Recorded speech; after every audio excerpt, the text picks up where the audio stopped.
Ele tem razão, tá, irmãos? A gente sabe que tem crentes e crentes, né? Então, todo seguidor de Cristo tem que evangelizar? Ah, melhorou, tem. Adilson, eu tenho uma dificuldade muito grande. Eu gostaria de ouvir de vocês, talvez uma forma de me ajudar com isso. Eu tenho muita dificuldade em enxergar a oportunidade de quando eu posso falar, quando eu posso evangelizar para alguém. Porque eu sempre fico com medo de ser invasiva demais, ou às vezes ser acusada de intolerância religiosa. Então, eu sempre tenho essa preocupação. Então, eu não consigo identificar quando é que eu posso falar ou não. E, às vezes, eu estou numa salinha atendendo um cliente, e aí eu estou lá fazendo as coisas, de repente o cliente começa a me evangelizar, né? Aí eu penso, nossa, como que a gente chegou nessa conversa? Da onde que surgiu a oportunidade para essa pessoa me evangelizar? Às vezes dentro do Uber acontece alguma coisa e o Uber está lá falando de Jesus para mim. Aí eu penso, meu Deus, eu que devia estar fazendo isso. Como que eu cheguei nessa conversa que eu nem me lembro? Qual que foi a válvula de escape que ele usou para poder falar de Jesus para mim? Então, eu tenho essa dificuldade. Como que vocês identificam isso? Ou como que vocês nos ajudam a identificar esse momento? Para qualquer etapa da nossa vida, né? Qualquer situação. Deixando ser guiado pelo Espírito Santo.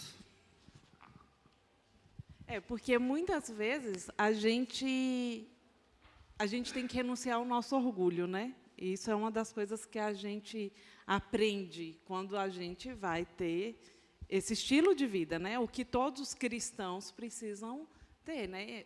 Levar o evangelho é um estilo de vida para todos os cristãos. Então, nós precisamos renunciar ao nosso orgulho.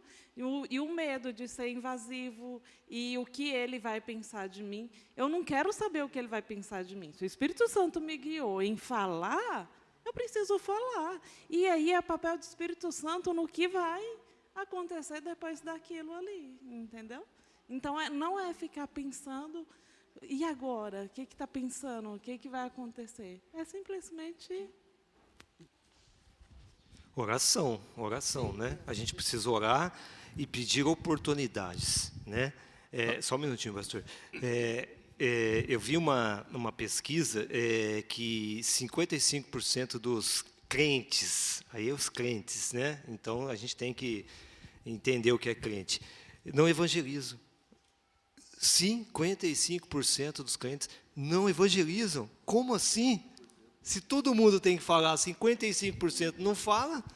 Mas oportunidades. As oportunidades, quando a gente ora todos os dias, Deus me dá uma oportunidade para falar a seu respeito. Levante, ore, e você vai ver se Deus não vai te dar oportunidade.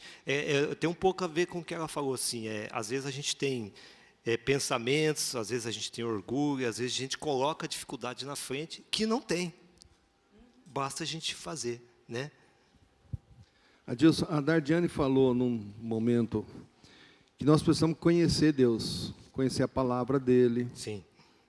E quando a gente começa a conhecer de fato, quando a gente começa a se envolver com Deus, a gente ora, a gente lê a Bíblia, a gente vai tendo cada vez mais um relacionamento mais íntimo com Deus. Isso vai ficando dentro da gente. Por exemplo, se eu perguntar aqui, qual time que eu torço? Alguém aqui não sabe qual time que eu torço? Deixa eu ver. Muito bem, Dan, é verdade. Por que todo mundo sabe o que time que eu torço? Porque em várias oportunidades, na mensagem, eu falo, eu sou corintiano, Gerson palmeirense, eu uso isso. Então você sabe que eu sou corintiano. A grande questão é, as pessoas sabem que eu sou cristão? Não vão saber se eu não falar. Essa história de, assim, entendam o que eu vou dizer, eu vou usar um pouco o padrão que o Tiago usou lá. A fé sem obras é morta, tá bom? Eu vou usar o que o Tiago estava raciocinando lá.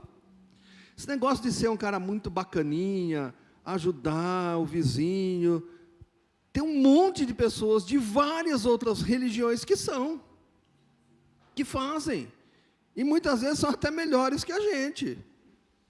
Então, só isso não adianta.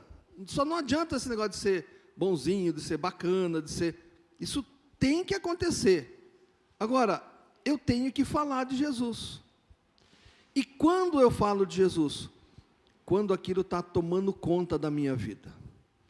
Porque se o Evangelho, se a palavra de Deus não estiver tomando conta da minha vida, aí eu vou usar uma expressão aí, você vai lembrar do autor. A boca fala do que o coração está cheio. Então é para a gente pensar, se eu não estou falando de Jesus, é porque meu coração não está cheio dele.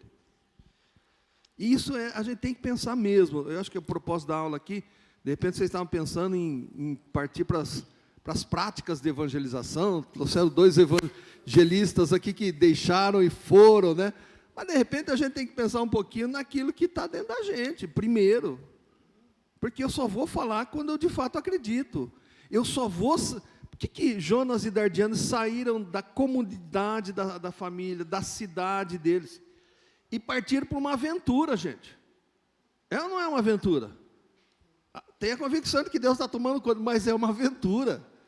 Vai comer, não vai, vai ter, não vai dormir, não vai ter remédio, não vai. O que vai acontecer com meu filho? Onde é que vai? Isso é uma aventura. E com a convicção que move as pessoas a isso. Sair do seu país, aqui ainda eles estão na língua deles. Nem tanto, né? Nem tanto. Tem outras línguas estranhas lá. Mas sai do país e vai para um outro país. Um outro país onde diz, se você for cristão, você morre. O que é que move uma pessoa dessa? Porque ela é boazinha? Ela é bacaninha? Não, porque ela tem uma convicção muito, muito grande. Discretamente... Antes de te entregar, se o Adilson permitir, isso, a Leline levantou uma bola, vamos dizer, que está nas mãos de todos nós. Tudo que o pastor disse não é respondendo a questão da Leline, é respondendo as nossas questões, né? Olá, pessoal. Essa pergunta que a Leline levantou aqui, eu acho de suma importância, porque realmente, né, como que a gente faz, né, em que momento, em que hora, né? E às vezes o medo bate, né, a vergonha, e a gente acaba não falando. Mas é até interessante nas falas da Leline que o Uber era para ela estar evangelizando o Uber, mas o Uber estava evangelizando ela. De certo, com certeza, então o rapaz era cristão. E ele já sai para o trabalho dele com o quê? Com a intencionalidade de falar de Cristo para as pessoas. Então, se a gente tiver mais esse pensamento, eu acho, se nós formos mais intencional, já sairmos de casa com esse pensamento, nossa, se Deus me der uma oportunidade, eu vou falar de Jesus para alguém. E aí, no decorrer da conversa com qualquer pessoa que surgir ao nosso lado, a gente vai conseguir falar de Jesus, né? Então, a gente tem que ser intencional e também acho que tem que estar prestando atenção sempre nas conversas e nas brechas que as pessoas dão. Porque muitas vezes as pessoas dão brecha para a gente falar de Jesus. Dá oportunidade, as próprias pessoas dão oportunidade. Aí a gente aproveita esses momentos e já fala. Não importa se a pessoa vai gostar ou não, a gente sabe que a obrigação nossa é o quê? É de falar. Aí o Jonas Dardiane, se eu estiver errado, pode ir. Bom dia. Quando eu trabalhava no ônibus, eu levava os versículos, né? E hoje minha vida mudou completamente. Eu saí do ônibus para trabalhar na ambulância, né? E eu sempre pego os versículos da tia Laura e levo comigo.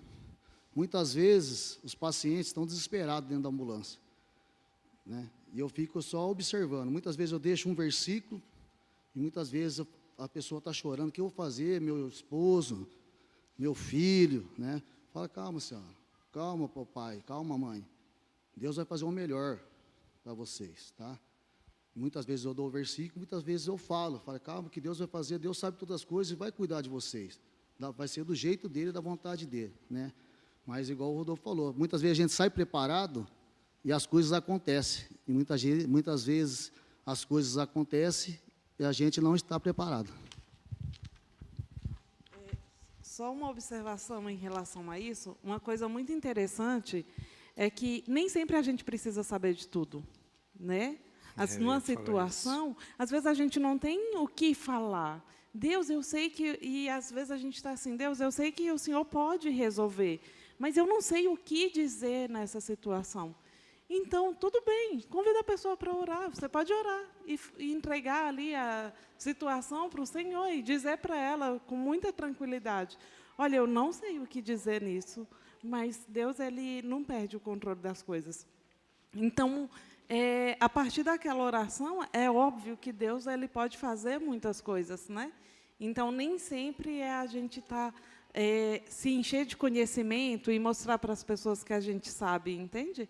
A gente pode simplesmente convidar a pessoa a orar, falar, eu não sei, mas Deus sabe. Ops, espera aí. E às vezes simplesmente perguntar assim, posso fazer uma oração com você, por você? Se a pessoa falar sim, se ela falar não, tá bom, tá bom. Sim, então eu vou orar com você, porque... Né, porque assim, eu vou orar por você. Então a pessoa permitiu? Então, aí você já começa, né? Porque eu creio num Deus que pode todas as coisas, então nós vamos levar agora esse problema para Ele. Então, hoje tem essas questões que nos limitam, que nos limitam a questão de você, de repente, é um profissional e você ali usar. Então, a gente, às vezes, começa a sofrer esse tipo de problema. Então, mas você pode perguntar. Se você perguntar para a pessoa e ela concordar, acabou. Não tem, pronto. Não. Agora, se ela falou para você, não, eu não quero a sua oração, não tem problema também. Você vai orar na sua casa, né? E tudo mais. Um outro detalhe também, né, na oração, você não vai fazer um tratado, né? Ó Deus que criou Adão e Eva, aí você vai querer chegar até Jesus na oração, não é também de bom tom, né? Então é uma coisa mais focada, objetiva e direcionada.